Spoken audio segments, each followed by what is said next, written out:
Hey, welcome to Firescale Audiobooks. If you enjoy our audiobooks, please consider subscribing to the channel. Also, feel free to share your review in the comments section below. A big group of women from the audience rushed to the stage and started hitting the cowering director with their shoes. The bodyguards quickly rushed forward to protect Director Huang and get him away from the crowd. Point two. Pervert, you even adopted an innocent child. See if I don't beat you to death.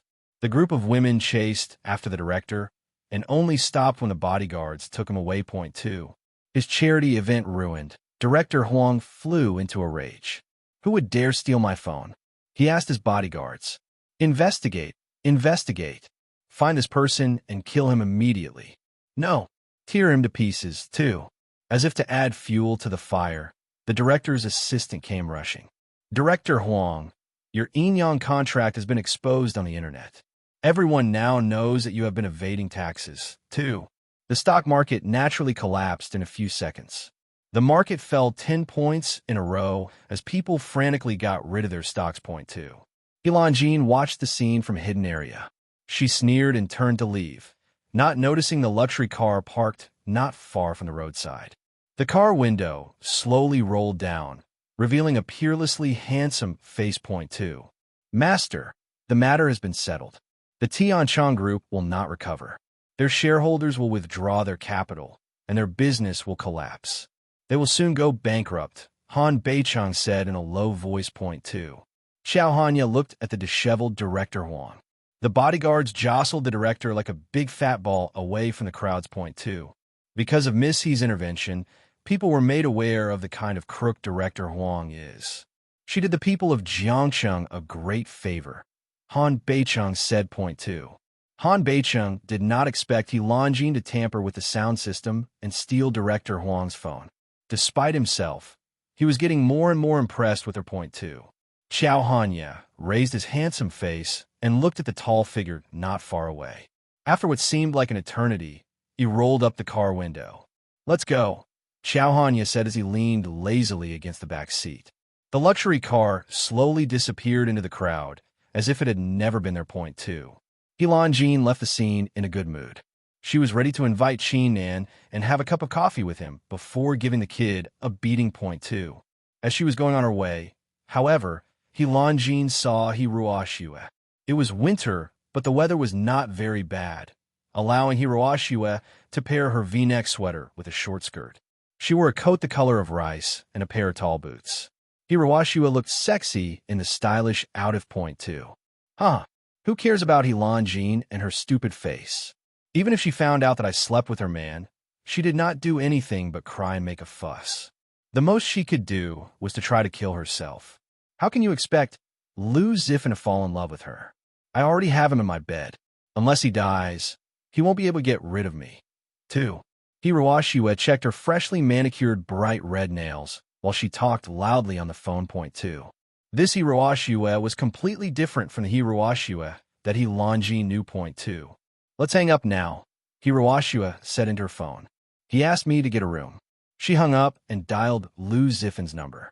She said playfully, brother-in-law, I'm so hungry. You have to feed me well later, too.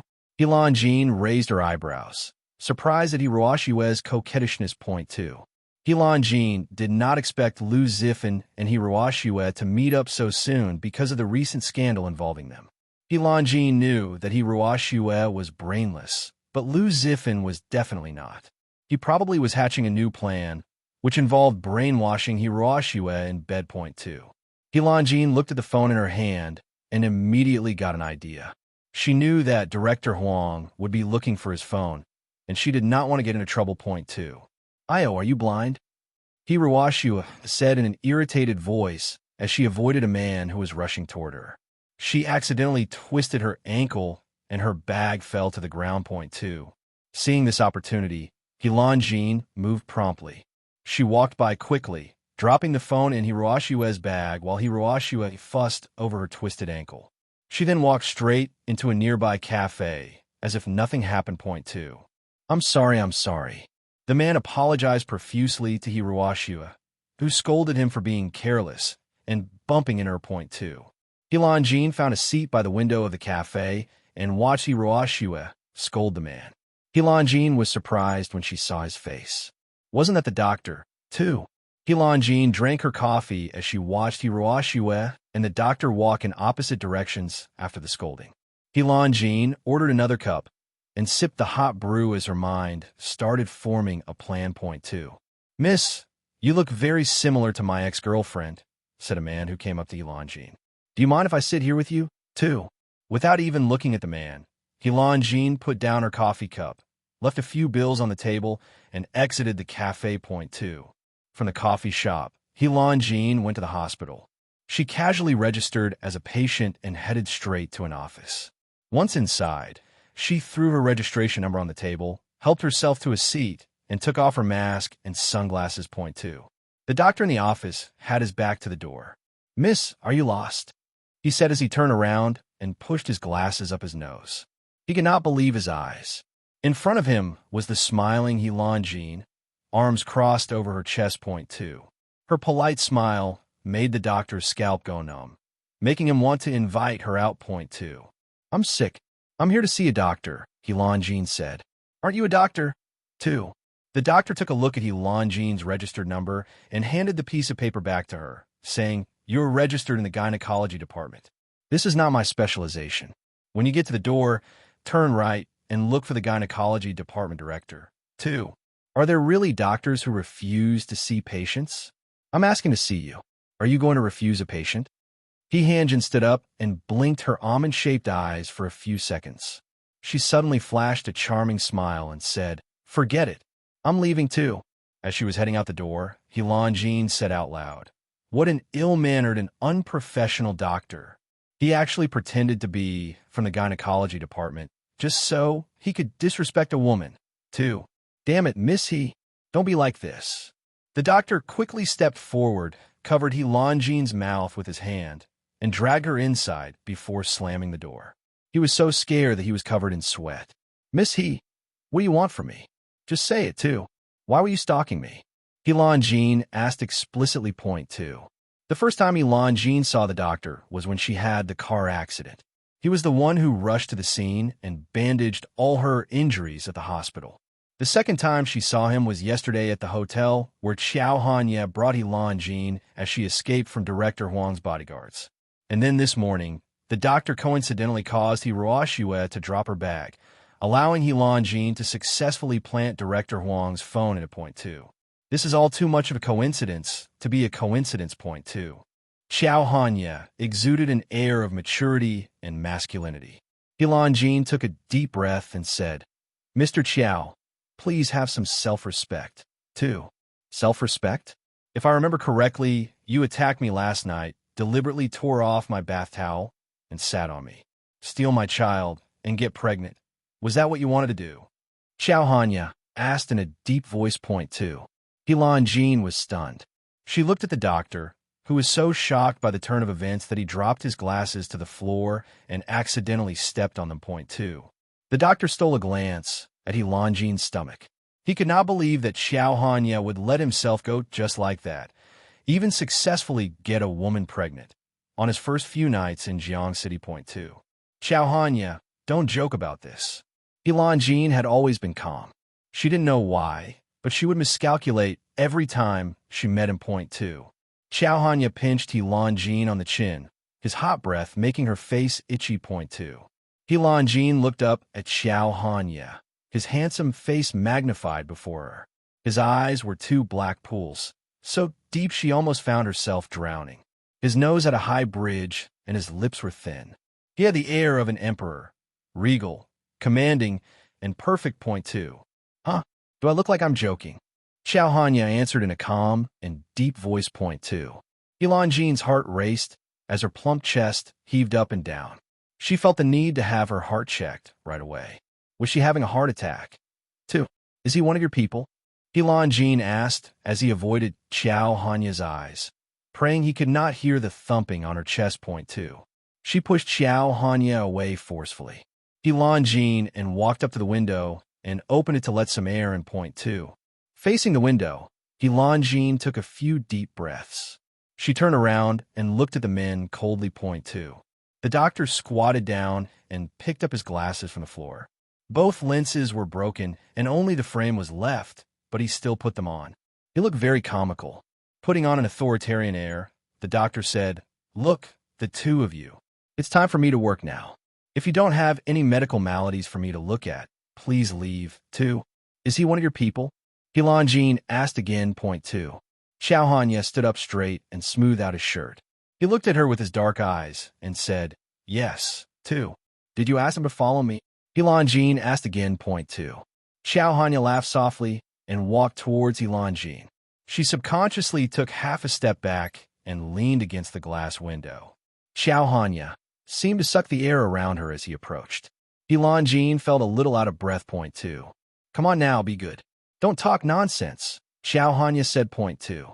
He raised his arm and touched Jean's head, coaxing her as if she was a little girl. Point two. This action caused Jean's blood to surge through her body, making her a little uncomfortable. Point two. "Don't you touch me." Jean took a deep breath, grabbed her bag, and ran out of the office. She walked quickly, as if afraid that Xiao Hanya would catch up to her. Point two.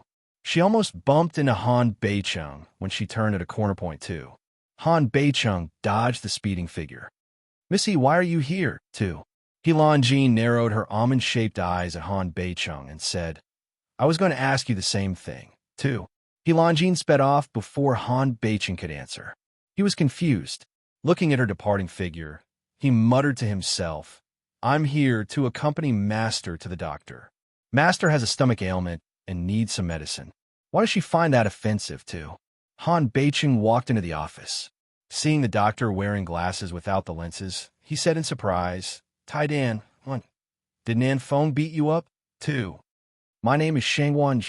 The doctor's fair countenance grew dark when Han Beicheng called him Tai Dan, too. The words Ji and Tai sounded similar, but they were completely different, too. Shangwan Ji considered Han Beicheng as a man who was not only uneducated but also blind. Still, the doctor got angry every time Han Beicheng called him Iron Egg.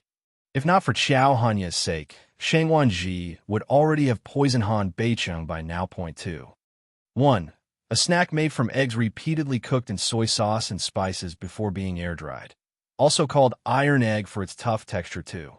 From the hospital, Jean drove back to the city, stopping by the roadside. Point two.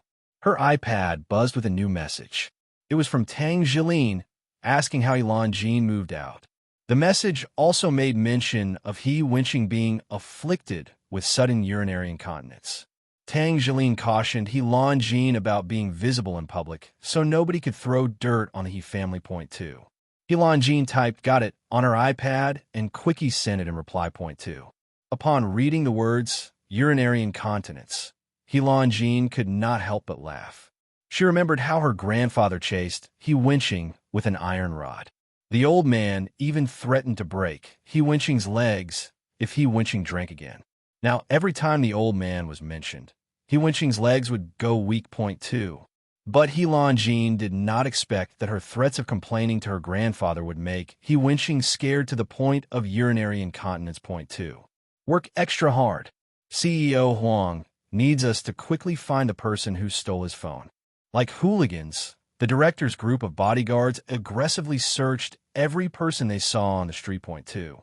Overhearing the bodyguards, Jean checked the news.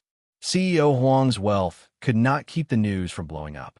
His stocks were falling, his partners withdrawing their investments left and right. Nobody wanted their affiliation with CEO Huang to affect their image and standing. Point two. The five-star couple's hotel. Point two. Hiroashima touched up her makeup, put away her scarf, and pulled down the collar of her sweater before she knocked on the room door. She stood in a coquettish manner, her excitement building up. Point two. Oh! Just as Hiroashima touched the doorknob, she was forcefully dragged in. Lu Zifan threw her onto the bed and pressed down on her with his body. Point two. Hiroashima looked up happily at Lu Zifan's face, hugged him and asked, "Did you miss me, too? What do you think?" Lu Zifan chuckled softly. Looking at Hiroashima's misty eyes, he lowered his head and kissed her little mouth. Hiroashima almost lost her mind, but she was brought back to consciousness by Lu Zifan's question. "Have you found the He family's confidential documents, too? Make your move first." and then I will tell you. 2. Hiroashua wanted to play hard to get, but Lu Zifin suddenly turned cold. He got up from his position on top of her and sat on the bed. Point 2. Hubby, Hiroashua whispered anxiously. She got up from the bed and hugged him from behind. I'll find it as soon as possible. Brother Zifin, what exactly is the He family's secret, too? If you want to know, then find the documents. Lu Zifin said in a cold voice. Point 2. Hiroashua pouted unhappily and crawled into Lu Zifin's arms, saying, Promise me you'll marry me after the deed is done. 2. Baby, don't you believe me?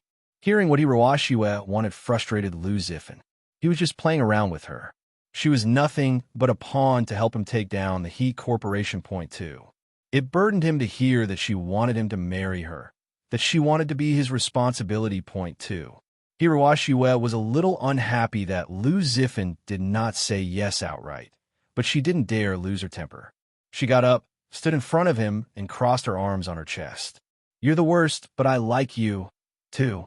Hiroashua moved toward Lu Zifin and touched him on the face and started caressing his chest, but he stopped her and said, We were exposed. If the He family is alert and guarded against us, it'll be difficult for them to make a move in the future, too. Yes, I will get what you need as soon as possible, Hiroashua said. You're too bad. She stopped what she was going to say when Lu Zifin hugged her waist. Point 2. He leaned against her and caressed her back. Listening to her soft breathing, Lu Zifin lit up a cigarette and took a deep puff. Point 2. Hiroashua climbed onto Lu Zifin's body and snatched the cigarette from his mouth. She brought it to her mouth and took a puff. Helanjin regards me as her best friend and hasn't hidden anything from me, she said. I've never heard her mention anything about the He family's past, too. Thinking of Helanjin's foolish appearance, she felt very confident. Point 2. However, Hiroashua did not notice the disdain in Lu Zifin's eyes. He took the cigarette from her, crushed it in an ashtray on the bedside table, and pulled her onto the bed. He pressed her down, forcefully possessing her. Point 2. Don't stop.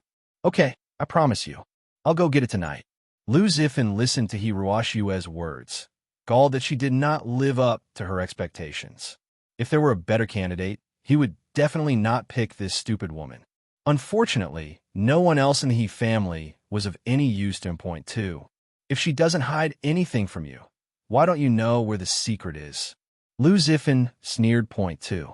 His hair was wet from passion and a few strands stuck to his forehead. He flung his head back to shake the hair from his eyes. His phone vibrated, and when Lu Zifin saw that the incoming call was from Zhao Yui, his eyes darkened. Be good, go take a shower, he said to Hiroashua. Point 2. But, Hiroashua said as she clung to him. She wanted to see Lu Zifin's phone screen, but he held her down. Point 2. His hand cupped her left breast. I'll play something more exciting with you later. 2. Hiroashua smiled charmingly. She moved seductively as she got up from bed and winked at him before walking into the bathroom. Point 2. Lu Zifin got up from the bed and walked to the window. Why? Do you miss your little baby? Lu Zifin, as he answered the phone. Zhao Yui was still throwing a tantrum, not wanting to play Hiroashua's boyfriend any longer. Point 2. Did you ask her out again? Hubby, if you dirty my baby, I won't want you anymore, Zhao Yui said from the other line. Point 2. Lu Zifin convinced Zhao Yui to be more patient and understanding. After the call, he walked back to the bed. He rummaged through Hiroashua's things and found a phone in her bag. It seemed to be a man's. He looked at the bathroom in confusion. Point 2. Through the glass door, he could vaguely see Hiroashua's figure. He picked up the phone, looked at it, and put it back in her bag. He got up and went into the bathroom, planning to extract a confession. Point 2. Not long after, Hiroashua's exaggerated screams came from the bathroom. She almost fainted from Lu Zifin's abuse, but Lu Zifin did not find her guilty of anything. When she recovered, he urged her to find out the He family's secrets as soon as possible. He even gave her some money and a Louis Vuitton limited edition bag. Point 2. Hubby, I love you so much. Hiroashua hugged Lu Zifin and kissed him wildly when she saw his gift and the money. Point 2. Lu Zifin smiled and touched her shoulder, saying, Little slut, when the deed is done, I guarantee that you won't even think about getting out of bed for the next 3 days. 2. The two of them lingered for a while, afraid of being caught by the media. Liu Zifan left first, not wanting to be seen with Hiroshua. 2. Hiroshua stood outside the hotel after making sure that Liu Zifan was a safe distance away. She took out her phone and sent a message to Helanjin. Sister, I miss you so much. When will you come back? I'm so lonely at home by myself. I miss you too.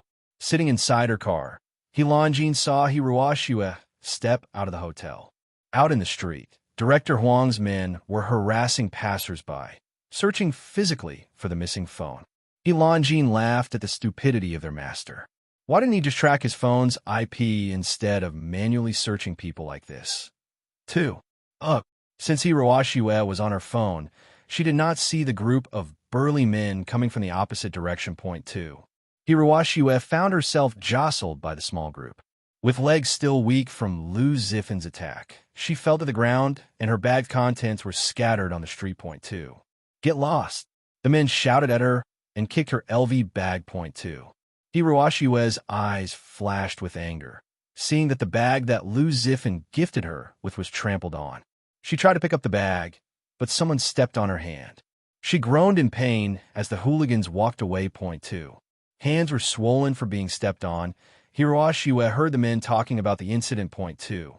Whoever stole the director's phone leaked the video to ruin his reputation. We need to find the phone immediately. Upon hearing this, Hiroshua's eyes lit up. 2. The recent incident between Hiroshua and Liu Zifan had been greatly publicized on the internet. Although they were eventually able to cover it up, the impact on both families was still big. She always wore sunglasses to cover half of her face when going out, afraid of being recognized. 2. Hiroshua walked over to her car, fixed her makeup, put on her sunglasses, and drove to a certain hotel. She got off the car and saw the place tightly surrounded. 2. Hiroshua made her way to the floor where the director was. Stop! Bodyguards blocked Hiroshua as she approached the director's room. Hiroshua looked at the bodyguards coldly, puffed out her chest, and said arrogantly, Tell Director Huang I know who stole his phone. 2. One bodyguard searched Hiroshua, and upon finding that she did not have a weapon, allowed her inside the director's room. 2. Hiroshua sprayed some perfume on her body while looking at the bodyguard contemptuously, afraid that she would smell like him. She swayed her hips as she entered the suite and saw Director Huang on the sofa in his sleeping robe, snoring. 2. Director Huang, she called out softly as she walked forward. 2. Hearing the voice, Director Huang opened his eyes irritably. His eyes lit up when he saw Hiroshua's figure. He spat on the floor and stood up. Narrowing his eyes at the woman, he asked, Miss, who are you? 2. From a distance, Hiroshua could smell the stench from the director's mouth, which gleamed with golden teeth. Hiroshua's cold eyes became even colder. 2. Director Huang, I know who stole your phone. If I tell you who the thief is, will I get a reward? Hiroshua said tenderly. She walked aside and sat down. She raised one leg and crossed it over the other, revealing her smooth skin. 2. President Huang looked at Hiroshua's charming appearance and could not help but drool. 2. Director Huang's enchantment over Hiroshua was temporary, as he remembered losing his phone. Who stole it? President Huang was furious. How bold of that person to ruin his reputation. 2. With the company's stock falling, his partners withdrawing capital, and the police holding him under house arrest, Director Huang had enough fuel to kill the thief. 2. Do you know the family? Hiroshua asked, her voice low. She leaned forward as she whispered. The family's daughter, Helanjin, is proficient in computers and is a half-baked hacker. With my own eyes, I saw her take your phone, hack the system, and leak the video. 2. Chief Huang flew into a rage. Helanjin's name was his own personal humiliation. She hurt his precious jewels. She injured and killed some of his bodyguards. And then the report he filed against her was rejected. How could he let her live, too? Are you sure it's her? Director Huang did not like Helanjin at all, but he was a little doubtful. 2. Hiroshua stood up and walked towards him. Her smooth hand rested on his shoulder and pressed him down on the sofa. She looked down at him and said charmingly, She's my good friend, but I don't want to see innocent people harmed. I want to pull her up from the hole she got herself into. 2. President Huang, you have to promise me. Please just take your phone back and don't make things difficult for her, Hiroshima said. Her voice was choked with sobs as President Huang held her by the waist. 2. As the director gripped Hiroshima's waist, he said, "That woman, how dare she do this to me? If I had known earlier, I would have crippled her that day." 2. President Huang, don't hurt her, please. Hiroshima was anxious. 2. Seeing the beauty of the anxious woman in his arms, the director softened. He clutched her waist tightly and said, "Baby, it's okay. I won't hurt her. You're really a great beauty." 2. Director Huang, what are you doing? Hiroshima struggled and broke free from his arms. 2. She stood away from the sofa, deliberately keeping her distance from the pervert. 2. The director stood up, walked towards Hiroshima, and pinched her buttocks. He summoned his bodyguards through the landline phone in the suite. 2. "Director Huang," said one of the bodyguards as they all rushed into the room. When they smelled the tense atmosphere in the suite, they did not dare raise their heads. They saw Director Huang eyeing Hiroshima while licking his lips. "Go and give me He Wenqing's precious daughter. Give me that little slut, too." But before the director could finish, he felt a gust of wind from the window. With a thump, an iron ball smashed into his face. 2. "Ark!" Director Huang screamed. His nose was bleeding all over his face. The bodyguards tried to find the culprit, but they failed. The only thing they saw was the ball, wrapped in a piece of paper. Director Huang picked it up and unwrapped it. 2. When he saw what was written on that piece of paper, Director Huang's expression changed. He stared at Hiroshima. "What are you waiting for? Get out and find out who did this." Director Huang was furious. How dare this person treat him like a sick cat and slap him in the face in front of everyone? 2. "Yes, Director." All the bodyguards rushed out. Only Hiroshima and Director Huang were left in the suite. He looked at the paper again. "Old Huang next door, hurry up and call your number." 2. How dare this person call him Old Huang, like a dog? However, the director was curious as to why he was being ordered to call his phone. He picked up the landline and dialed his number. His phone had been turned off previously, but now it was actually ringing. 2. Director Huang's ringtone filled the suite. His expression became even uglier as he stared at Hiroshima. She sat there arrogantly, like a queen who wanted to be lavished with gifts. 2. "Director Huang, what are you doing?" Hiroshima asked as the director rushed to her and grabbed her bag. He emptied the bag on the floor. 2. Hiroshima's makeup, birth control pills, and many other knickknacks spilled onto the floor, including a phone that she did not recognize. Director Huang picked up the phone, turned around, and slapped Hiroshima. The blow knocked her to the floor, and her sunglasses flew. 2. "Are you crazy?" screamed Hiroshima. "I came out of kindness to inform you about what my sister did. How dare you hit me?" She felt wronged by the violence. 2. This proud woman was definitely a nouveau riche, ugly, and vulgar. 2. "Inform me? F*CK. Do you think I'm stupid?" roared Director Huang. "You steal my phone and then come here to say that somebody else did it? How stupid do you think I am, too?" Hiroshima was stunned. "That phone. Why was that phone in her bag, too? Someone set me up?" "You're mistaken. Someone set me up." Gritting her teeth, Hiroshima got up and headed for the door. CEO Huang grabbed her by the arm and threw her onto the bed. 2. The director tore off his robe and kicked Hiroshima. Crying bitterly, she got up and tried to escape, but the director pushed her back onto the bed. "Stinky B***, how dare you play me, too?" The director climbed on the bed on top of Hiroshima and pinned her neck with his right elbow. He opened his mouth full of golden teeth and bit her on the right shoulder. 2. "Ugh, it hurts. It hurts." Hiroshima cried out loud. Only then did she remember that the director had a bad reputation as a pervert and a sadist. 2. Everything had gone out of plan. Her beautiful dream was shattered. 2. Who was that person? The image of the person who bumped into her this morning kept replaying in her head. Anger surged in her heart. 2. Hiroshima was jealous of Helanjin. Why was Helanjin the He family's precious daughter and Lu Ziffin's betrothed? Why was she, Hiroshima, nothing but a side dish? She vowed in her heart to steal the He family's secrets and destroy He Longines completely. Point 2. With He Longines ruined, Hiroashige would have a greater chance of marrying Lu Zifan. Point 2. In the entire Jiang City, who would dare to play me like this? You have some guts. CEO Huang was a pervert. He would do whatever he wanted without regard for anyone or anything. Point 2. His perversion scared Hiroashige. She and Lu Zifan had had sex many times before, but she had never been treated like this. It never crossed her mind that one day she would be raped by a disgusting man. Point 2. Let go of me! Let go of me! Hiroashige cried miserably. She struggled to get away, but she was paralyzed like a puppet. Point 2. Before long, Director Huang was satisfied with his deed. He got up and spat at Hiroashige, saying, "Bah, you're not actually a clean woman." 2. Director Huang then kicked Hiroashige off the bed.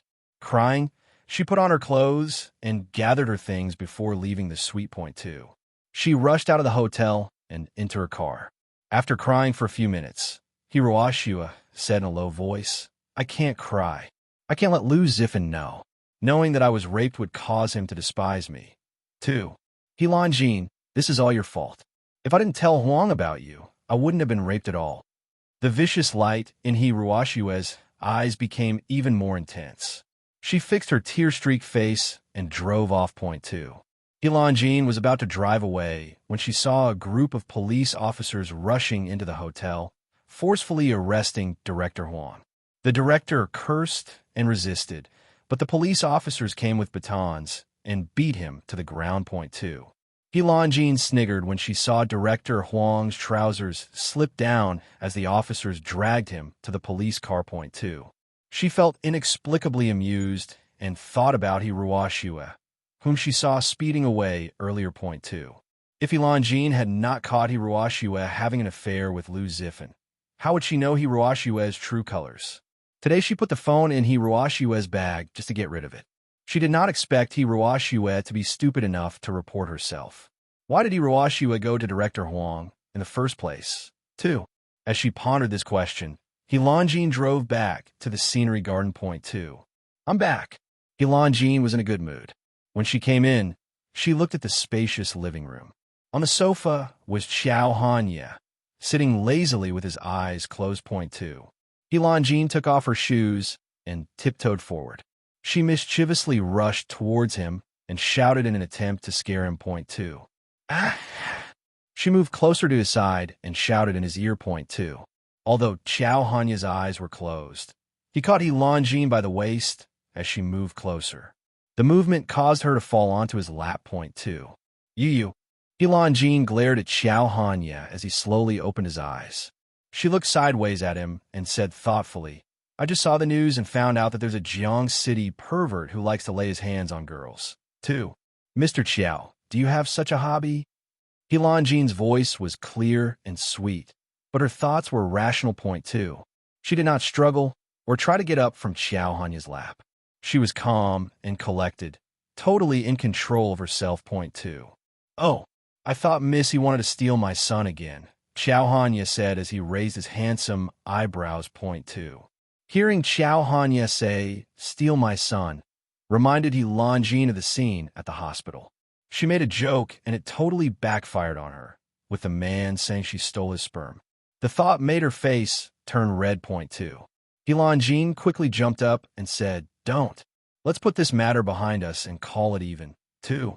Okay, Missy, now that we're talking like civilized people, I need to inform you that you need to pay the rent, Xiao Hanya said in a businesslike voice. Point 2. He Longines stiffened. How would she make up for Qin Nan's mistake? Should she just make Xiao Hanya chase after her for the rent? 2. Scenery Garden was located in the best area of Jiang City. The mansion alone measured several hundred square meters, not to mention the expansive courtyard. Its price was so high that it made one's heart tremble. Although she was from the He family, He Longines was afraid that she wouldn't be able to afford the rent. Point 2. Her only reason for staying was her phone. If he did not take the phone, then she would not be here and would not owe him rent. Point 2. What? Asked He Longines, feigning dismay. You took advantage of everything and you still want the rent? She glanced at him with contempt and ran upstairs in large strides. She went to her room and slammed the door behind her. Point two. Her back against the door, Helan Jean shook her head. Was she going crazy? Why didn't she just punch him in the face, too? Helan Jean climbed onto the bed and started playing a video game on her laptop. The image of Xiao Hanya taking a shower surfaced in her mind. She got so distracted that her character got killed. Her phone suddenly rang, bringing her back to her senses. Point two. My. How can a 1,000-year-old gaming expert actually lose? Qin Nin asked, incredulous. What are you doing? He needed to know Helan Jean was okay.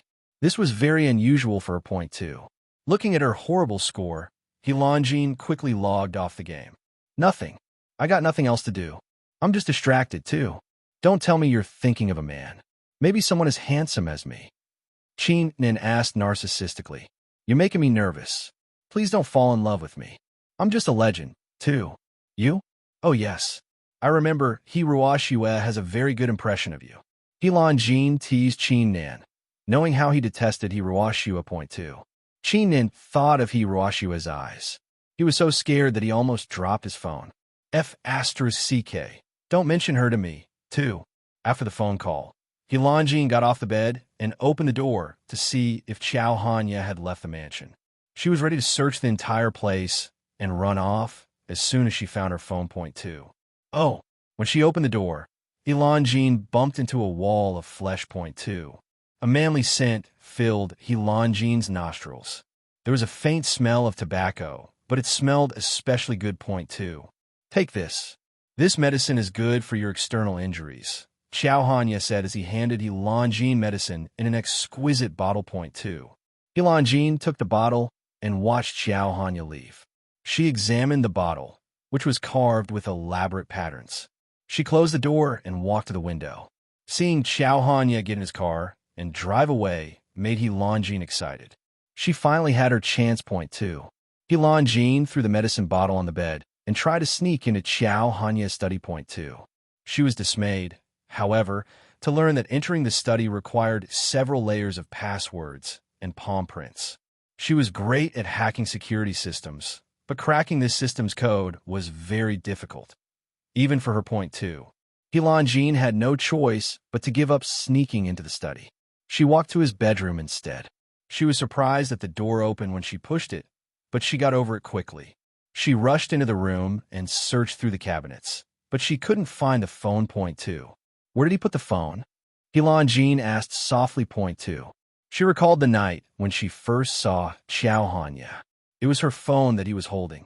She would recognize it from anywhere. Point two. She has no idea about Xiao Hanya's identity. Helan Jean could not imagine what the consequences would be should he decide to use the videos in her phone. Point two. While deep in thought, Helan Jean heard heavy footsteps approaching. She quickly looked around the bedroom for somewhere to hide in, but it was too simple. Besides the bed, the wardrobe was the only piece of furniture in the room. She hastily opened the wardrobe and went in. Point two. Helan Jean regretted her decision as soon as she closed the wardrobe door. Point two. She saw shirts and trousers, but she did not expect to see other items of clothing, items made specifically for men. Point two. Helan Jean awkwardly turned away from the said items. She had graduated from the military academy, so it was not difficult for her to hide. She was, however, so nervous that her palms were sweating. She held her breath as the door to the room opened. Point two. Will do as you say, came Xiao Hanya's voice. Point two. Following behind was Han Beicheng, who took Xiao Hanya's coat and hung it on a rack near the door. Yes, I'll make the arrangements right away. 2. Han Beicheng was about to head out when he suddenly remembered something. He turned around, saying, Master, do we need to call the chef over? Xiao Hanya had just moved into Scenery Garden, also known as Jing Garden. Other than the two of them, there were only guards in the dark. They do not have anyone to cook for them. Point two. There's no need, Xiao Hanya said. Point two. His deep black eyes narrowed slightly. His eyes scanned the room and stopped momentarily at the wardrobe. Point two. Master, Han Beicheng had been serving Xiao Hanya for many years, which was why he could read almost all of his master's actions, even the tiniest ones. Xiao Hanya's flitting glance at the wardrobe indicated that there was something wrong. Point two. Scenery Garden was heavily guarded. Not even bugs could fly in. The only outsider was Ilan Jean. Han Beicheng walked toward the wardrobe, but Xiao Hanya held him off and sighed. You may go, too. As you wish, master. Han Beicheng answered and left the room immediately. As he turned to close the door, he took another look at the wardrobe. Point two. Xiao Hanya started unbuttoning his shirt as he walked to the wardrobe. He placed his hand on the handle to open the wardrobe. Point two. Ilan Jean held her breath. She was so scared that she stretched her arm, ready to grab Xiao Hanya's hand. Instead, her hand fell on the side, causing Xiao Hanya's close-fitting boxers to fall on her head. She was about to rush out, but she was both surprised and relieved when Xiao Hanya closed the wardrobe again. Point two. Xiao Hanya took his phone and dialed a number. Gather everyone for a video conference a minute from now, too.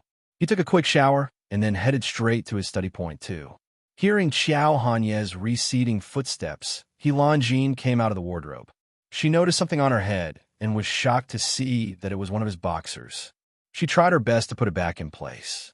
After making sure that everything was neatly arranged, Ilan Jean left Xiao Hanya's room. Point two. Miss He, called Han Beicheng just as Ilan Jean stepped on the corridor.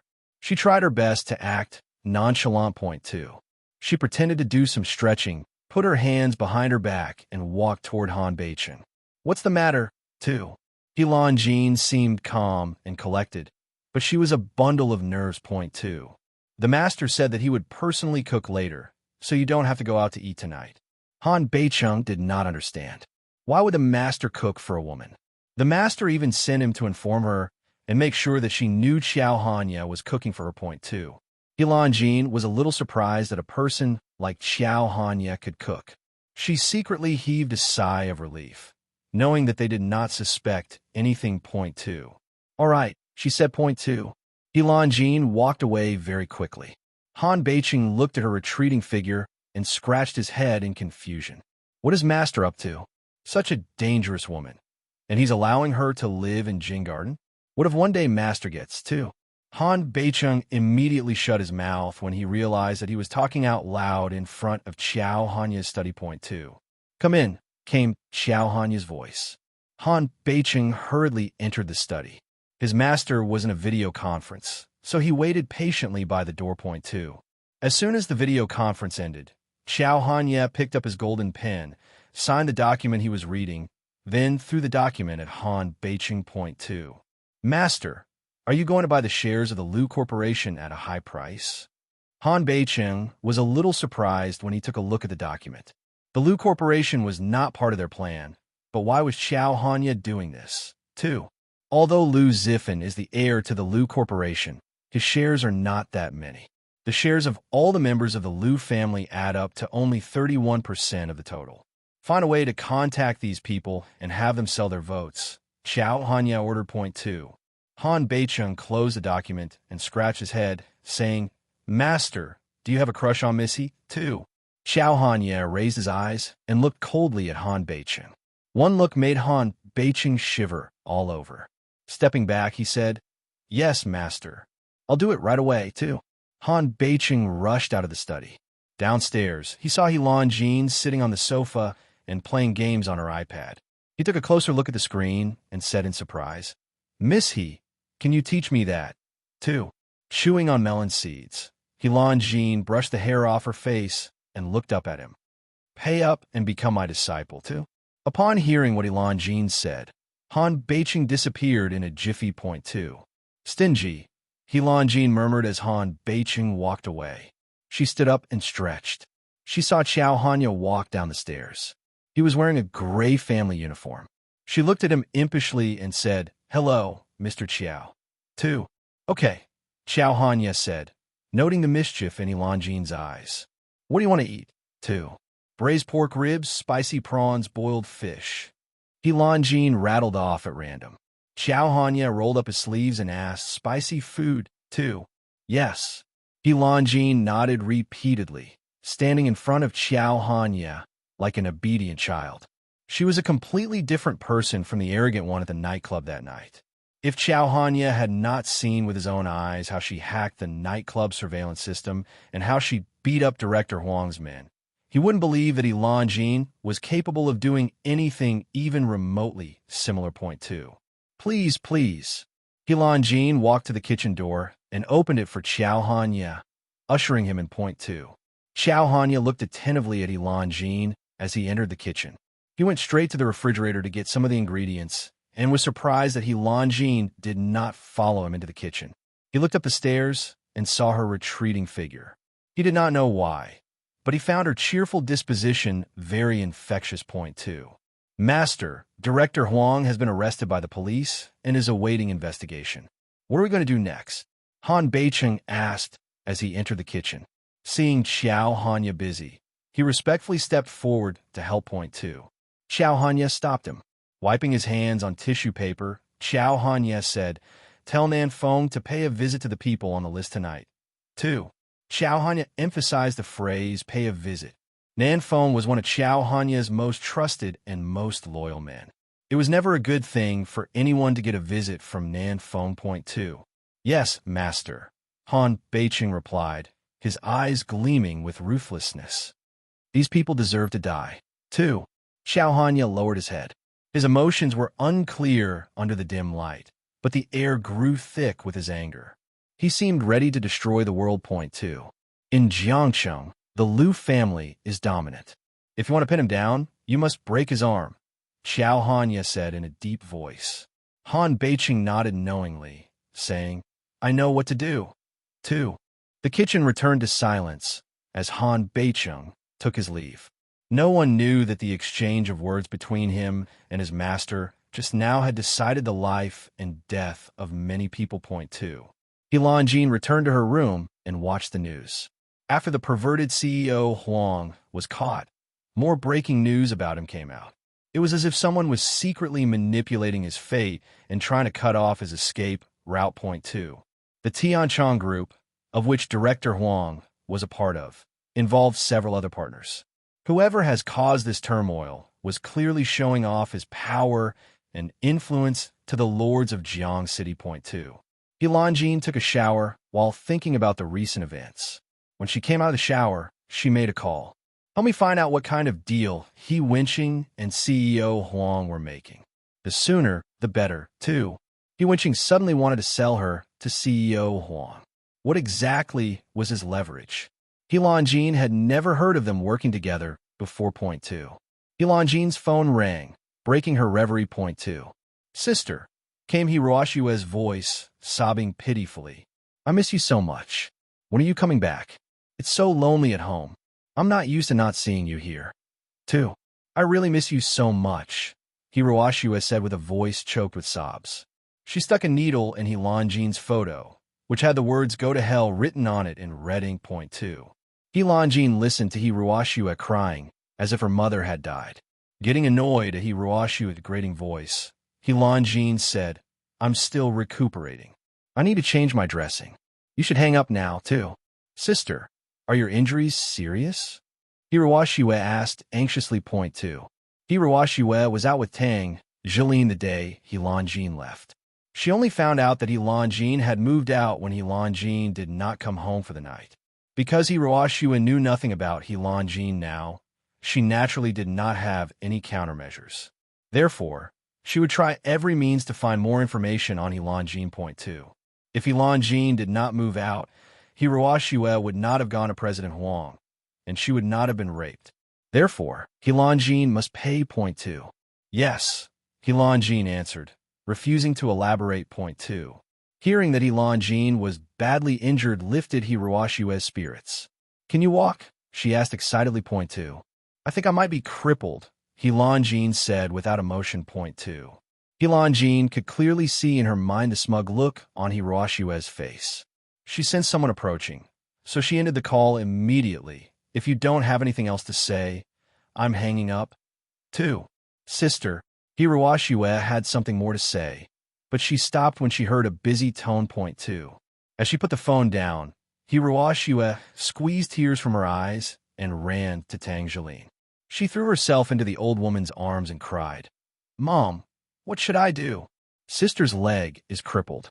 She may not be able to walk again in the future. 2. Tang Jilin was so scared that her mind went blank. How is that possible? She was injured when she came home, but she was still able to walk when she left. 2. She lied to you. She was afraid that we would worry. Hiroashua whimpered. He winching, however, was lost in thought. Jean did not look like she had a broken leg the last time he saw her. After Jean threatened to tell the old master about how he winching almost sold her out, she immediately left. Point 2. Was she beaten up by President Huang's men after the incident? 2. Winching, where do you think Jean went to recover from her illness? If anything happened to this child, how would we explain it to the old master? Tang Jilin sobbed as she hugged Hiroashua. Point 2. He Winching got up and said, "Don't drag the old man into the issue." 2. Turning to Hiroashua, He Winching said, "You, get your ass up here." Hiroashua shivered and hugged Tang Jilin tighter. It took a few minutes before Hiroashua got the courage to get up and follow He Winching. Point 2. Hiroashua gingerly entered the study, where He Winching was pacing up and down. Point 2. Seeing Hiroashua by the door, He Winching took a drag off his cigarette and asked, "Is her leg really broken?" 2. "Dad, that's what sister said," Hiroashua said in a low voice as she walked toward him. He Winching pulled her onto his lap, making her jump up in a panic. "Mom needs me back as soon as possible. I'm going to her now, too." He Winching took another deep drag while watching Hiroashua run away. Point 2. P.S. Recently, I've seen a lot of people giving tips. I'm very sorry. How about this?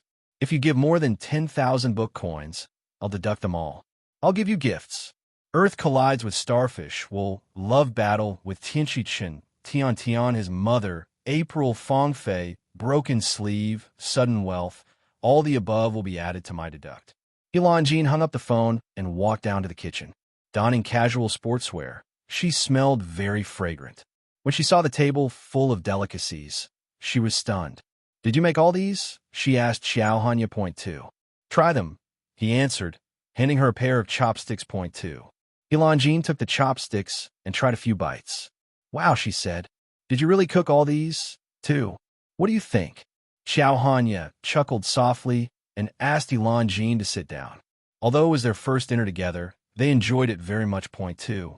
After the meal, Jean saw Xiao Hanya tidying up with practiced movements. She narrowed her almond-shaped eyes, sizing him up. She still did not know his real identity, but he had a noble aura about him.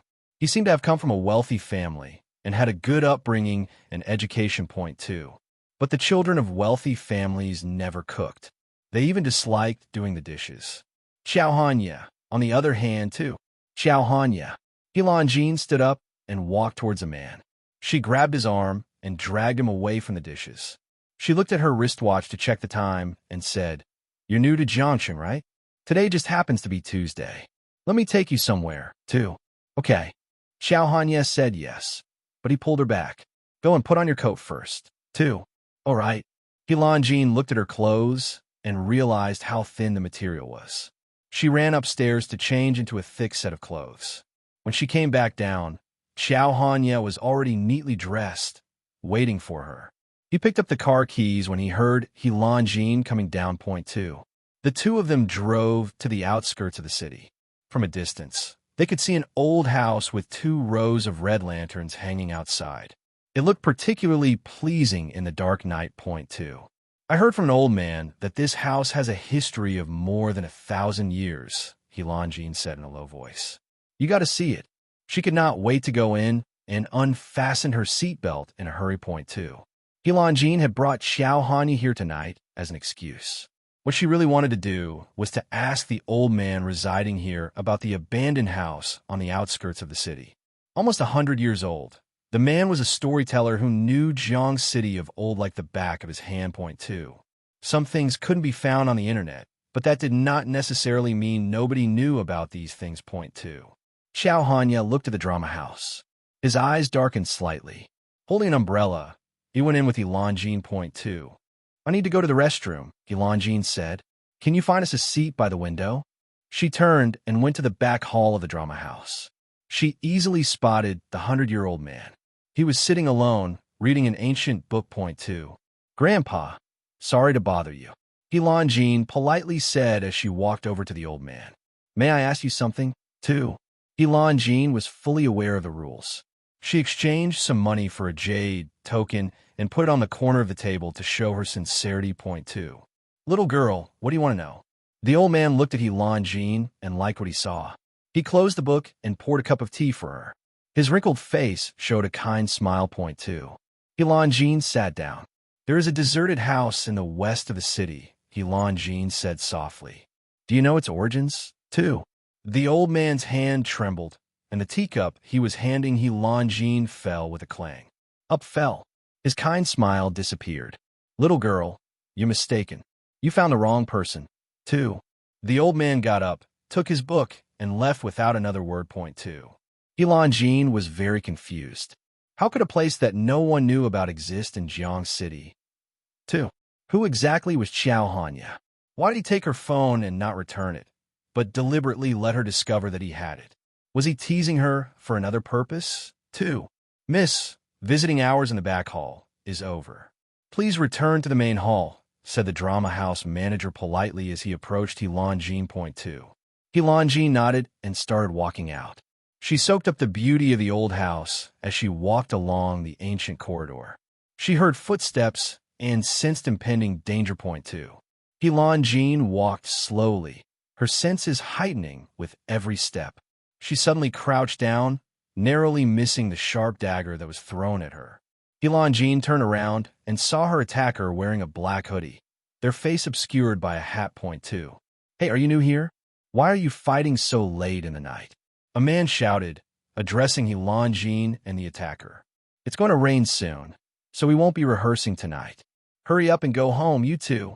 He then left the back hall and headed out. Point 2. Helan Jean was sure that the man worked for the theater, based on what he was wearing. This meant that the person who wanted to kill her was not from here. But who could have predicted that she would come here? She looked at the attacker running toward her. Point 2. You're courting death, Helan Jean said coldly. She bent sideways to avoid the dagger aimed at her neck, did a little pivot, and then raised her long leg to kick the assailant. Point 2. The attacker sidestepped Helan Jean's kick, but was not so lucky in dodging Helan Jean's knife hand strike to the neck. Groaning in pain, the assaulter climbed over a wall to escape. Point 2. Helan Jean wanted to know who her attacker was, but she knew better not to chase after the enemy. Instead, she took out her phone and made a call. I need a favor, too. After the call, Helan Jean smoothed out her clothes and returned to the theater. Xiao Hanya sitting by the window, waiting for her. Point 2. Helan Jean walked toward Xiao Hanya and grabbed his arm. Let's not watch anymore. Let's go home, she said without waiting for his reaction. Point 2. Xiao Hanya looked at Helan Jean with a serious expression, warily surveying the theater. He sensed something unusual. He quickly got up and followed Helan Jean without a word. Without warning, a group of people rushed out from the shadows. Point 2. Be careful, Helan Jean said as the swarm of people separated her from Xiao Hanya. Point 2. Having graduated from a military academy, Helan Jean was quite skilled. 3 people rushed to attack her, forcing her to take a few steps back. But when she saw that most of the throng were heading towards Xiao Hanya, she overcame her hesitation. She faced her attackers and started fighting back. Point 2. Xiao Hanya, Helan Jean called out, scared for his safety. These people were quite skilled. Even if he did survive this ambush, he would most likely be crippled. Point 2. Stepping forward to help Xiao Hanya, Helan Jean was surprised to see how he sent his attackers flying. They were all bloodied, but Xiao Hanya stood there unscathed. His windbreaker flapped against the wind, making him look like a fairy untainted by the mortal world. Point 2. Let's go. Xiao Hanya stepped forward, took Helan Jean by the hand, and quickly walked out of the house. Point 2. Holding on to Xiao Hanya's hand, Helan Jean studied his profile as they walked out of the theater. Point 2. These people have come for you, Helan Jean said softly. How could a person who had never before existed in Jiang City be ambushed and hunted the moment he showed his face in public? Who exactly was this man, too? He had a pair of hands that could make exquisite food and kill without mercy. Helan Jean could not help but be impressed. Point 2. Yes, Xiao Hanya answered. He suddenly stopped walking and tightened his grasp on Helan Jean's hand. Point 2. Helan Jean heard a faint hiss. Without warning, snakes appear on the ground as if by magic. The small golden snakes started slithering toward them, but Xiao Hanya drew a circle around him, and he launched Jean with his foot and sent the snakes flying. He threw the car keys at her and said, "Run to the car. Go too. If you want to go, we will go together," he launched Jean said. She was the one who brought him here. How could she abandon him? 2. Snakes are poisonous, Xiao Hanya said, as if imparting a great nugget of wisdom. Jin laughed and said, "I know." 2. Xiao Hanya did not seem to be surprised by the assassination at all. He seemed to have been expecting it. At the same time, he seemed used to warding off ambushes like this. Jin looked at him closely. He was even more mysterious now. Point 2. Xiao Hanya lit up his coat with a lighter that he took out from his pants pocket. He threw the jacket on the ground, picked up Jin by the waist, and carried her on his shoulder like a sack of potatoes before moving away as quickly as he could from the snakes. The cold wind bit at Jin's bones. There was a ringing in her ears. But an approaching snake momentarily made her alert. Point 2. Without thinking, Jin raised her hand to keep the snake from biting Xiao Hanya. Point 2. But Xiao Hanya was faster. He struck the snake with one arm, splitting the reptile into two and splattering its blood on his arm. Point 2. Out of nowhere, a man in a black ensemble appeared. "Master, these snakes are controlled by someone in the darkness," the man reported. "Please leave now. I will handle this, too. Be careful," Xiao Hanya said. Point 2. He brought Jin back to the car. She looked back to see Xiao Hanya's man dragging a person out from the dark. He twisted the neck of the person, who then fell to the ground with a soft thud. Point 2. Xiao Hanya and Jin soon reached Jin Garden.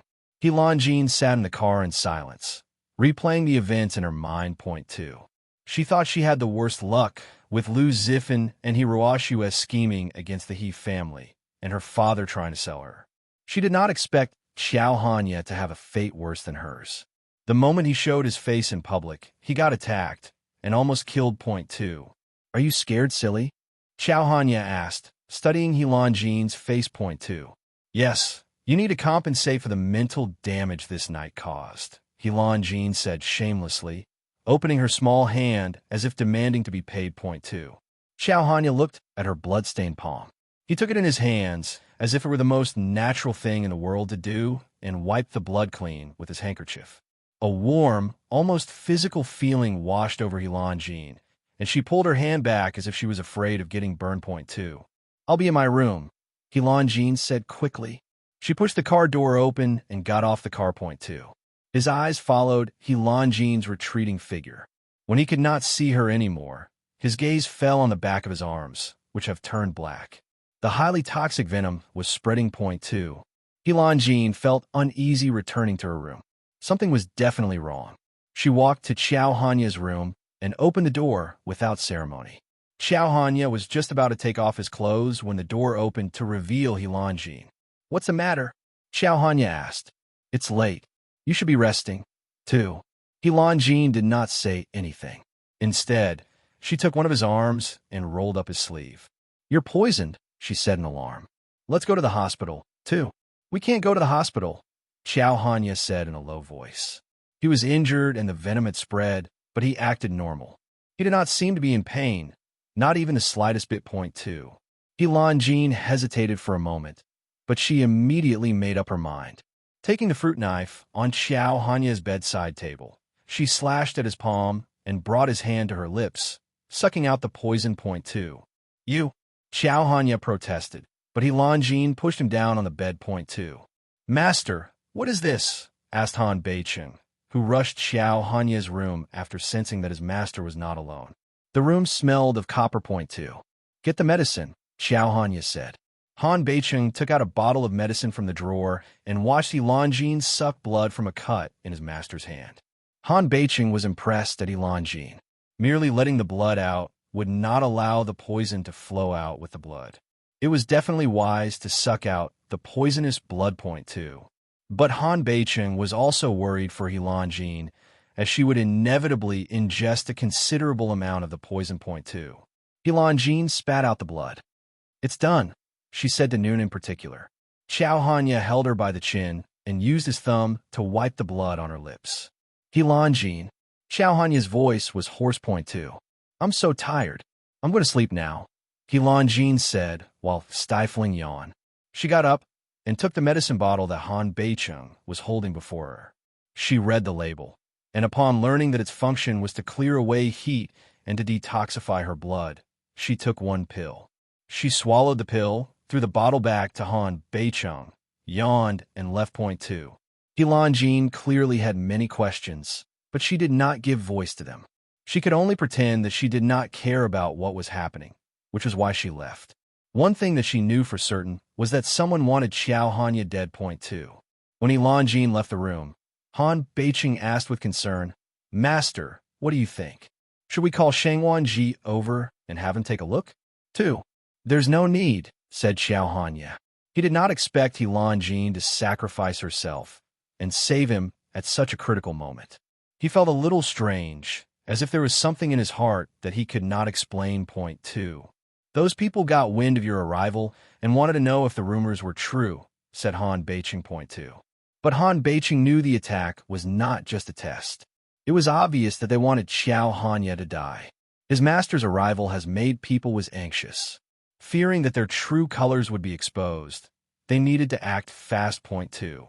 Have Nanfeng follow her around, Xiao Hanya said in a deep voice. Point two. Master, Nanfeng is your death warrior. It's not right for you to just hand him over like that to Miss He.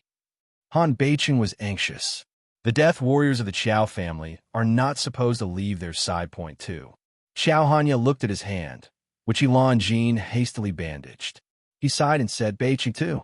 Han Beicheng realized that he had overstepped his boundaries. He said in a low voice, Yes, I'll make the arrangements right away, too. Back in her room, Helanjin got ready to take a shower. She removed her blood-stained coat and let it fall to the floor. Point two. She placed a call and found that the big group of men was really after Xiao Hanya. The person who attacked her at the back hall, however, was sent by Lu Zifan. Lu Zifan sent that man to attack me. What was he trying to do? Be the hero and save the damsel in distress, too. Helanjin did not expect Lu Zifan to use such dirty trick. First, she was no damsel, and even if she were in distress, she could very much take care of herself. Point two. The Lu family was well known in Jiang City. They were rich and powerful, and the He family could not compare to them. Why had Lu Zifan repeatedly tried to make a move on her? He even sacrificed his man and made him pretend to be with He Ruoxua. Point two. Could the He family have something that he wanted too? How are you? Qin asked anxiously. Are you hurt? 2. Qin Nan's voice brought Helanjin back to earth. She remembered that Qin Nan was still on the phone. She said, No, he can't hurt me, too. Lu Zifan is really detestable. Why don't I find a few people to cripple him? Qin Nan suggested. Helanjin could not help but smile. She stretched and climbed onto the bed, crawled under the sheets, and said, Don't interfere with my matters. I can handle it, too. Helanjin heard a woman's voice on the line. Qin Nan was obviously flirting, yet again. All right, I'm going to bed now, Helanjin said before hanging up. Point two. Qin Nan was the third young master of the Qin family and her best friend. The two of them met through online gaming. He could not believe how Helanjin always went against him. One day, he knocked on her door to seek justice. After she beat him the first time, he followed her around, calling her Jean. After 2 more rounds, they became good friends. Point two. It was very late. Xiao Hanya stood alone on the balcony, unable to sleep. Point two. Master, it's time to sleep, Han Beicheng said as he came forward with a cup of coffee. Point two. Han Beicheng draped a small blanket over Xiao Hanya's shoulders. It was snowing again, as if the heavens were working to cover up tonight's bloodshed. A snowy night was the best time to kill. Point two. Han Beicheng could not help but break the silence. Master, since you don't want Missy to get involved, why don't you just return the phone to her? 2. He did not know why Xiao Hanya took the phone and lured Helanjin. He even went to the extent of hiring someone to seduce Qin Nan, take Qin Nan's phone, and send Helanjin the address to Jing Garden. As if these were not enough, Xiaohanya also ordered the secret guards to disable the infrared sensors to allow her to enter the house without trouble. Point 2. Wasn't everything because of a broken phone? Couldn't he just give it back, too? As if he did not hear anything, Xiaohanya squeezed Han Beicheng by the upper arms and moved him to the side before turning around and returning to his room. Han Beicheng stood in the balcony, alone with his thoughts. Point 2. He only came here to remind Xiaohanya that it was time to sleep. Han Beicheng did not expect that he would suffer from insomnia once his master had gone to bed. F***CK. Was this the result of talking too much? Was this how Xiaohanya would get back at him? 2. Xiaohanya had gone to bed, but he was still unable to sleep. He looked at the cut on his palm and gently tightened his grip. Point 2. Who are you, He Lanjin? Xiaohanya said, giving voice to his thoughts. She was a righteous and arrogant woman who was not afraid of death. She was much more interesting compared to the women who wanted to curry favor with the Qiao family and the women who would readily take off their clothes and climb into his bed. Point 2. It was a cold winter night, but He Lanjin slept soundly until dawn. Point 2. The night passed, and in the blink of an eye, it was morning again. Point 2. Because it snowed last night, everything looked gray in the early morning. He Lanjin lay in bed for a long time before she got up to check her phone. Point 2. F***CK, your shameless bestie. I want to kill her. It was Qin Nan, who attached a small video to his message. Point 2. He Lanjin opened the video and immediately saw Hiruashue's bloodshot eyes. Hello, everyone. I'm He Lanjin's good bestie. 2 days ago, we were in the news. I want to come forward and clarify that there was a misunderstanding between me and Lu Zifen. This matter has already hurt He Lanjin a lot, and I don't want the rumors to hurt her even further. If you have any issues, come to me. Even if the sky falls, I'll protect her. I hope this incident ends here. I want to put a stop to everything. 2. The incident had been covered up by the He and Lu families. The heat had dissipated and people were starting to forget. However, Hiruashua's video made people start talking about the incident again. Hiruashua looked pitiful in the video, as if she had been wronged by the heavens. Point 2. He Lanjin searched for the video online. Indeed, Hiruashua had won the people's sympathy. In the comments section, many scolded He Lanjin for not knowing what was good for her. They berated her for hiding, not saying a word, and letting her best friend Hiruashua take the blow for the whole incident. Point 2. A large number of netizens directly gave He Lanjin the title of scheming **TCH. Hiruashua even replied, "You can't talk about her like that, too." The phone rang before He Lanjin finished reading the comments. It was Tang Jilin. Jin, are your injuries better? 2. Yes, He Lanjin replied. Tang Jilin must be calling her for something. Point 2. Your father invited young Master Lu for dinner, Tang Jilin said. He wants to renegotiate your marriage. You need to come home tonight, too. He Lanjin was about to refuse, but she suddenly thought of how Hiruashua and Lu Zifen would act later. A cunning look flashed through her almond-shaped eyes. Okay, I'll go home later, too. Just as Tang Jilin was about to hang up the phone, He Wenqing ran over and snatched the phone. He spoke into the receiver in a low voice. Jin, don't tell anyone about what happened. Father was drunk and muddled. I'm afraid that your marriage will be ruined if young Master Lu finds out, too. He Wenqing did not expect CEO Huang to be this useless. He was exposed in a scandal only 2 days ago and was caught by the police yesterday. He should not have been so blind as to strike a deal with the director. Point 2. Mr. He, don't be like this, He Lanjin sneered. Since you dare to sell me out, why should you be afraid of young Master Lu? She hung the phone without giving He Wenqing a chance to reply. Point 2. As He Lanjin got out of bed, she saw a box of medicine on the bedside table. There was also a note in Xiaohanya's handwriting. Point 2. She had always been a light sleeper and would wake up at the slightest movement. How come she had no idea that he came into the room last night, too? He Lanjin got out of bed, washed up, and changed into a pair of jeans and a loose sweater. After tying her hair into a ponytail, she walked out of her room. The big house was empty, but there was some breakfast waiting for her. He Lanjin finished her breakfast before driving to the hospital. Point 2. Shang Wanji looked up from his desk when he heard some movement at the door. He jumped up in fright when he saw He Lanjin. You, The doctor said in a nervous voice. The gynecology department is in front, too. Jean walked in uninvited and sat down on a chair by the desk. Help me with my bandaging, too. Shangwan Ji pushed his glasses up his nose and stared at Jean. The expression on her face was very convincing. She really looked like she needed bandaging. How was she able to achieve this look, too? One moment, please, Shangwan Ji said as he stood up. His attitude towards Jean became much more respectful. He bandaged her the same way she was bandaged the first time, exaggerated to the point of being unbearable to look at. When Shangwan Ji finished, Jean looked at herself in the mirror, touching her head. Satisfied with the doctor's work, she said, "Okay, that's it, too." From the hospital, Jean headed to a club in the city. She ran into Zhao Yui. Zhao Yui was wearing a white suit. His lips were red and his teeth were white. He looked like a typical young hunk, causing the girls who passed by to turn around and look at him. Zhao Yui was shocked when he saw Jean just as he walked into the clubhouse. "Miss he too." Zhao Yui wanted to run away, but before he turned around, he heard Jean say, "Aren't you Ruoshua's boyfriend, too?" "Yes," Zhao Yui replied as he wiped the cold sweat from his forehead. He felt a little guilty and stood rooted to the spot with a faint smile on his face. He did not dare look at her. Jean looked at Zhao Yui's guilty face and remembered his coquettish look the night he was alone with Lu Zifen.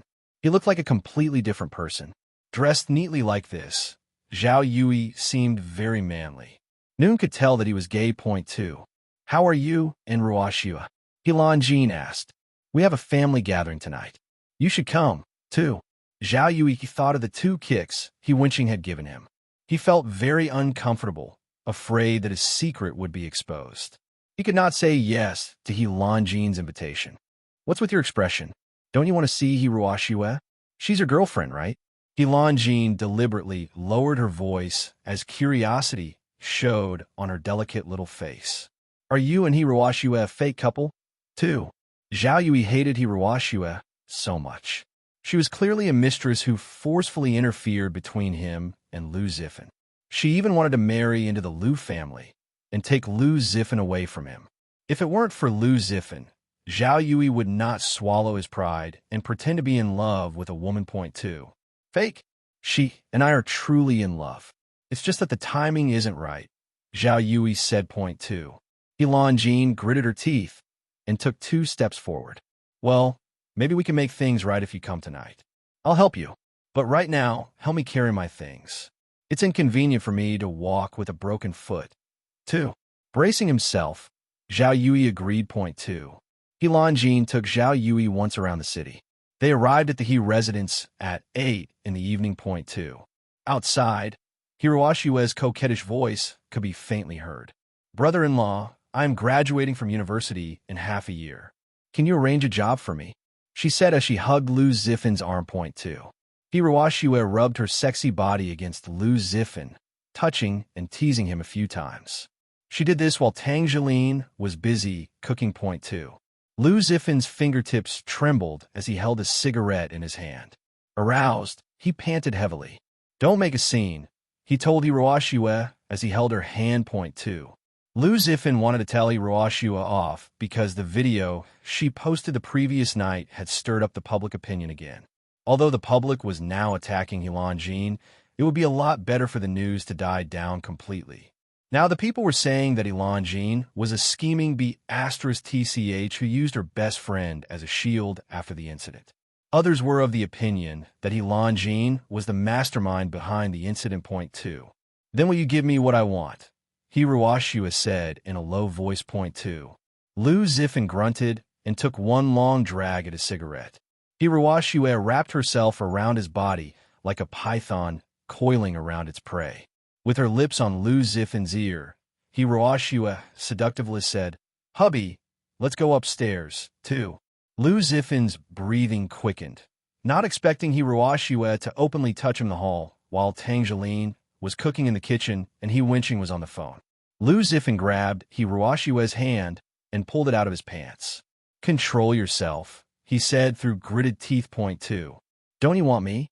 Ruoshua said, nibbling on Lu Zifen's ear. He Jin and Zhao Yui came in without ceremony. Lu Zifan jumped to his feet, shaking Hiroshua off. He turned his back to the newcomers and quickly zipped his pants.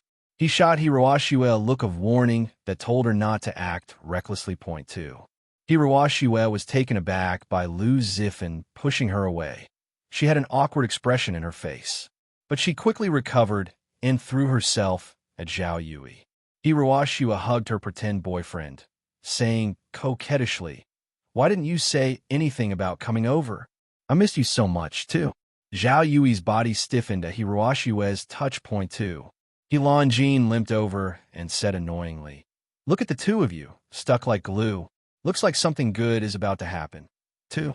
Lu Zifan took a deep breath to regain his composure. "Is that so?" he said as he poured Jin a cup of tea. He acted like a gentleman towards Jin, but his gaze was fixed on Zhao Yui and Hiroshua. Hiroshua's hand was just in his pants, and now, too. "How's your injury?" Lu Zifan asked Jin, his voice tinged with feigned concern. "Uncle and I have discussed our wedding, too." Jin ignored Lu Zifan and sipped her tea. There was no emotion on her delicate face. She took out her phone and tapped on it a few times. What she saw brought a smile to her face. Point 2. Without warning, Jin threw a teacup on Lu Zifan. It hit him on the face with a clang, making him groan. Point 2. Jin looked at Lu Zifan and then at Hiroshua. "You went to get a room yesterday, didn't you?" Jin asked in an accusing tone. Lu Zifan and Hiroshua looked at each other in dismay. Point 2. Lu Zifan's expression changed drastically. He looked at Jin straight in the eye and said, Jean, I meant it when I said that I love only you in this life. Hiroshua is still in school, and she's your best friend. I've always treated her like a younger sister. 2.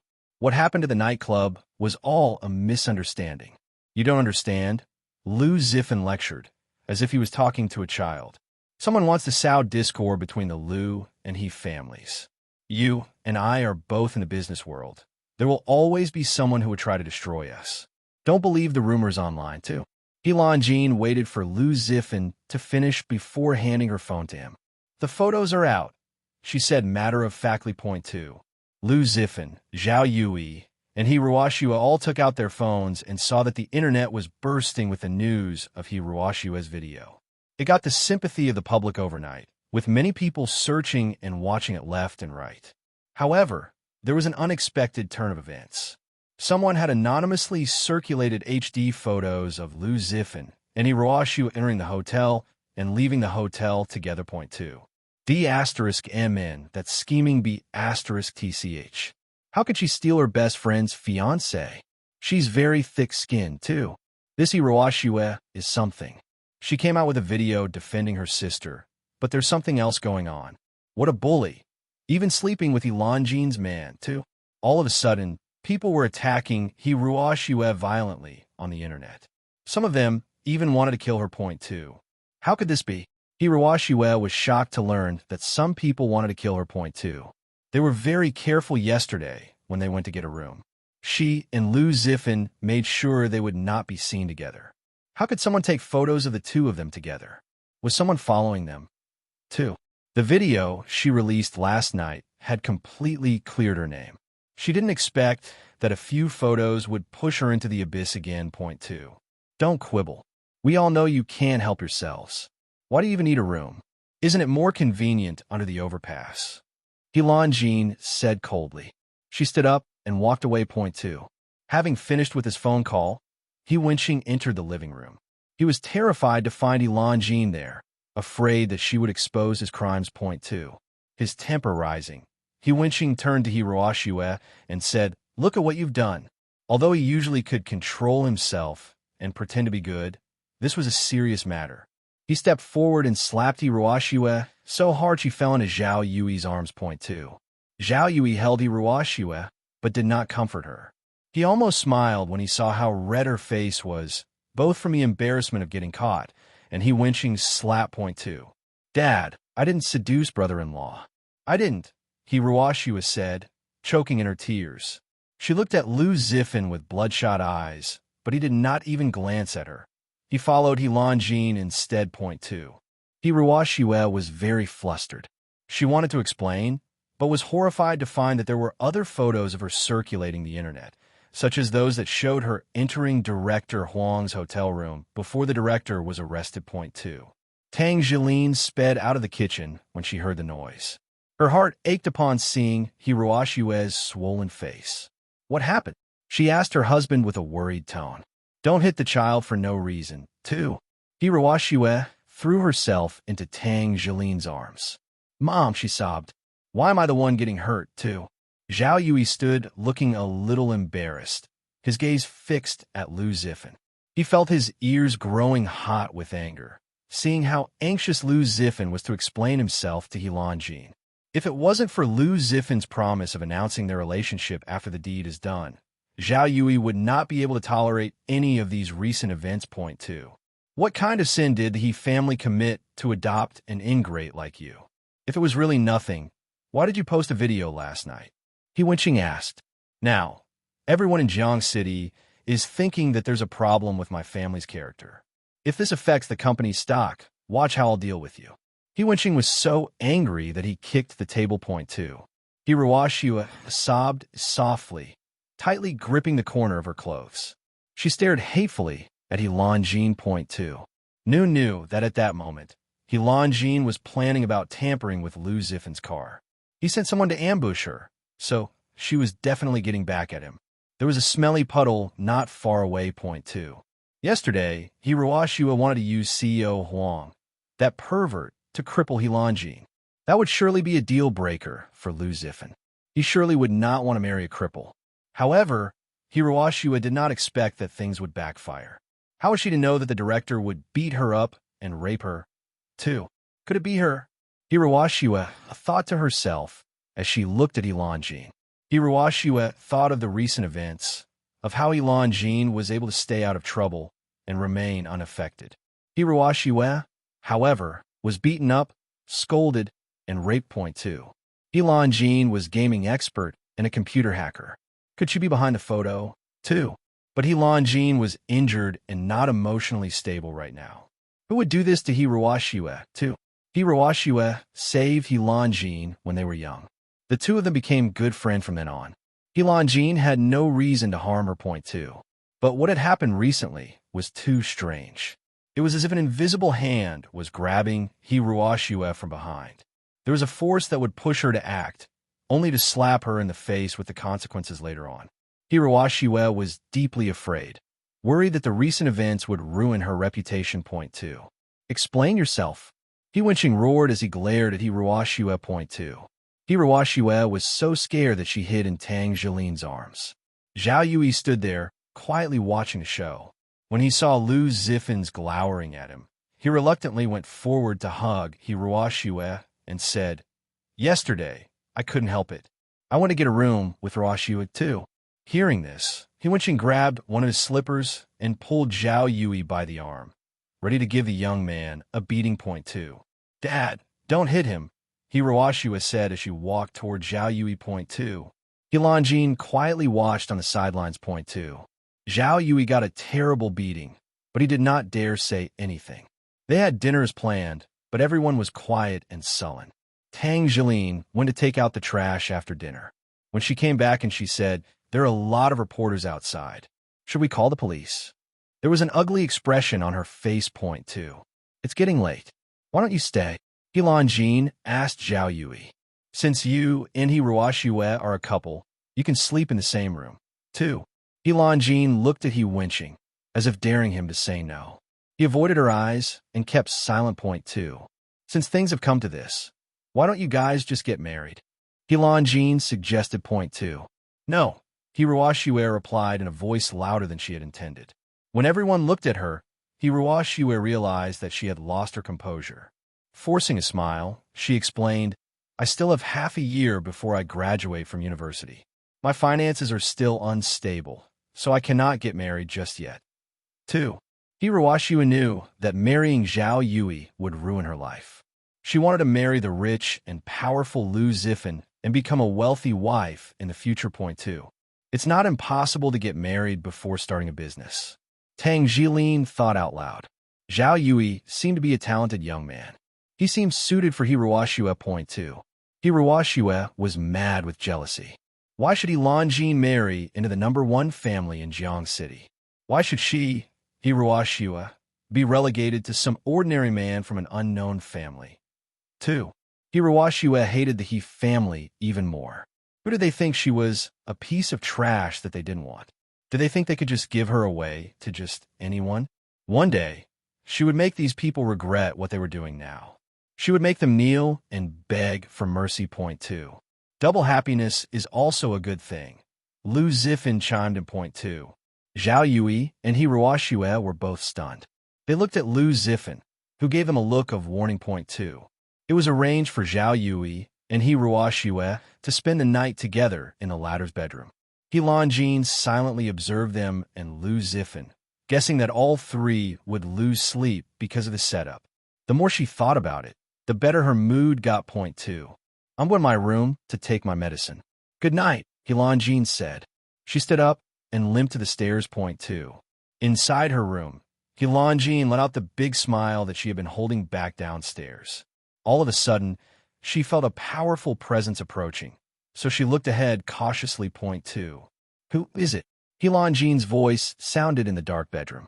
Moonlight filtered in through the balcony curtains, which revealed a dark figure. Point 2. Helanjin squatted to take out the dagger she was hiding in her pants leg, not taking her eyes away from the figure. With the dagger in one hand, she stood up and switched the lights on with the other. A warm yellow glow filled the room, and as Helanjin's vision adjusted to the brightness, she saw that the person was wearing a black windbreaker. A familiar scent filled her nostrils. Point 2. Mr. Chiao, Helanjin asked as she walked toward the balcony and lifted the curtains. Xiao Hanya stood by the window, eyes closed as if he was resting. Point 2. Xiao Hanya opened his eyes and walked into the bedroom. He took off his coat, draped it on a chair, rolled up his shirt sleeve, and said, "Help me apply medicine to my wound." 2. Helanjin closed the curtains after Xiao Hanya, confused. She followed him into the room and took his hand to take a look. The cut that she made on his palm seemed a little inflamed. She let go of Xiao Hanya's hand, saying, "I don't have any medicine here." 2. Saliva can be used as a disinfectant, Xiao Hanya said in a low voice. Point 2. Helanjin took a deep breath and looked intently at Xiao Hanya. "Mr. Chiao, you should go to the hospital." 2. "Oh, okay," Xiao Hanya answered nonchalantly. He stood up, picked up his coat, and walked towards the bedroom door. He put his broad and thick hand on the doorknob, ready to leave. Point 2.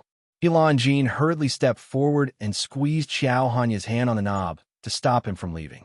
She asked in a low voice, "What exactly do you want to do?" 2. "I'm injured and I need medicine," Xiao Hanya said in a straightforward manner. Helanjin's almond-shaped eyes lit up with a smile. She raised her eyebrows and laughed as she placed her hands on her chest. "Why?" Helanjin chuckled. "Are you planning to make me your nurse?" "I'm sorry, but I won't take you in too. I saved you from your troubles," Xiao Hanya replied. Would Missy abandon her savior? 2. Xiao Hanya took a document from his jacket pocket and handed it to Helanjin. She opened the document and read out loud. "The government has approved the price of Jing Garden land at 500,000 yuan per square meter. The land measures 3,000 square meters, and the total price is 1.5 billion yuan. As your bedroom measures 50 square meters, the daily rate is 2.5 million yuan. 2 nights cost 5 million yuan. Last night's dinner cost 3 million yuan, and this morning's breakfast cost 1.3 million yuan. Do you have 9.3 million yuan to pay me now, too?" "Xiao Hanya, this is a ripoff." Helanjin was stunned. This was clearly extortion. Point 2. But she also knew at the back of her head that he was right, since the government had approved the starting rate of 500,000 yuan. Point 2. As if on cue, someone came knocking at the door. "Ajin, I want to come in and talk to you." It was Lu Zifan, intending to win Helanjin back. Point 2. Xiao Hanya suddenly opened his mouth, saying, "You are paying."